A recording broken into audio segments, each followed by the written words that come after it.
Assignment 3 Retail Distribution P2, M2 and D1. This assignment is really looking at distribution channels of two different retailers. One from the clothing retailer, who would be smaller, and one from a food retailer who would obviously be larger. The two case studies you looked at were Gloucester Sports and McDonald's, so I'd expect you to use them within this assignment. You're basically working for a consultancy company. You've been asked to produce a report which examines two different types of retail distribution systems. Okay, in a report, you need to use two contrasting retailers, one from food, one from clothes. One should be a large and one should be a small retailer. Describe the distribution methods which they use. So you need to describe which distribution methods they use. Okay, your answer must include how the sector retailer use of distribution channels, basically who do they go through, and how does it influence the demand for goods by the retailer. So that could be by season, that could be by past trends, that could be by a variety of different things. But in terms of distribution channels, it's basically, is it going direct to a channel or is it going to a wholesaler? Within that, I would also expect you to include a diagram which highlights the three main methods of distribution for a business. So you'll need to use your booklet and have a look at what the different types of distribution methods are. You should also make reference to how companies use transport and storage within its distribution. So you could also look at some of the diagrams that we've done in the past in the booklet. And you could also look at the pictures of different shelving systems and things like that are used, and how food needs to be stored. Your answer's also got to use information from retailers, so it's got to use information from the case studies. So you're looking from McDonald's and from Gloucester Sports. So compare and contrast the methods used to distribute the products and service. You need to distinguish between similarities and differences in the distribution process for two companies in different sectors. M2, you should discuss how the design of the distribution chain impacts on the delivery of goods. What that means really is, if you look at the diagrams and things like that, where are they getting their goods from, why are they getting it? So for example, why would a food retailer get their food from the UK? And why would a clothing manufacturer or clothing retailer essentially source their foods from outside of the country? You can also consider these points as well. The time it takes to order stock. So for example, maybe that's to do with food issues. So maybe like on a very basic point, the fact that you need to get food quite regularly because it goes off. And also you might need a more constant supply, but whereas in clothing, the logistics of where you're getting it shipped, it might take longer. You might want to talk about other issues as well, like Gloucester Sports might face in terms of the time it takes to order it. The use of past trends and future sales forecasts, so basically looking at past trends and how they actually inform future sales forecasts. You could bring in the use of ICT there. You could also talk about how maybe a shop owner deals with looking at past trends, so how a smaller retailer might forecast for the future developments. The use of ICT in stock ordering and management, so we talked about that a bit earlier on.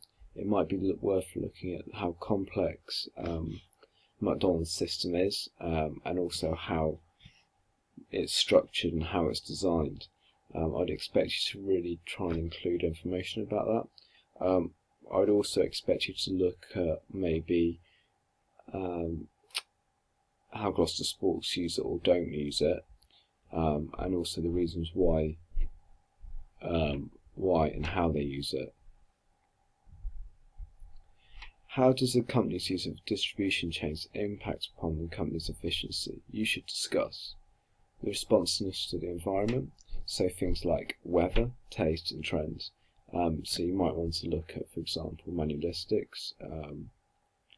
With McDonald's, you might want to look at other areas of how they include it. You might also want to look at how Gloucester Sports includes it, but you need to look at the back of your previous notes. the cost efficiency of the systems. Does the business have surplus stock? Basically, where are they saving money? So what I would suggest you do is you look back through the diagrams and you look at where each of those businesses are actually saving money. So for example, it could be on transport, it could be on where they use the meat, it could be how they store the meat, it could be, for example, Gloucester Sports, how they're sourcing it, and the fact what they're using in the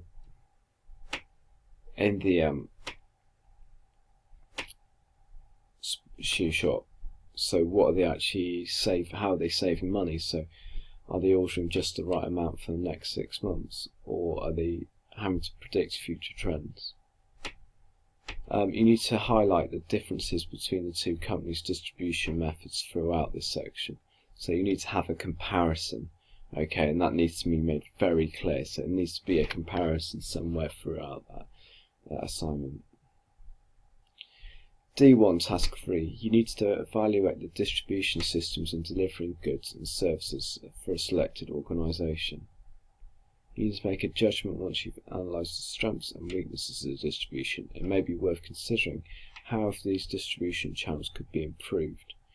What I would do is pick the retailer you have the most information about, but it could include their responsiveness to consumer needs. How does it respond to consumer needs? Is it comprehensive in how it does that? The costs incurred, are there any costs incurred? Equally, does it save money as well? If it saves money, explain how. The use of international and domestic suppliers. Basically, it might just use one, it might use both, but if it just uses one, you could explain why it uses that and justify it.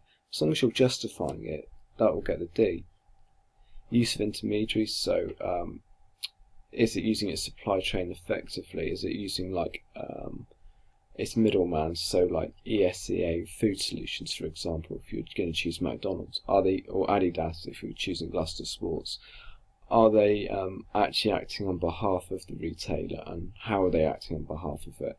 Maybe it's worth looking at the policies. I know there's been a booklet about that.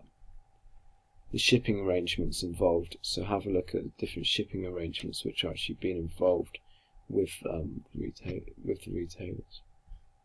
What I would say about the D is it's not necessarily how you could improve that system, but it could also be if that system's already very good, just explaining why it's very good and justifying it. That's a perfectly legitimate answer. Thanks very much. Bye.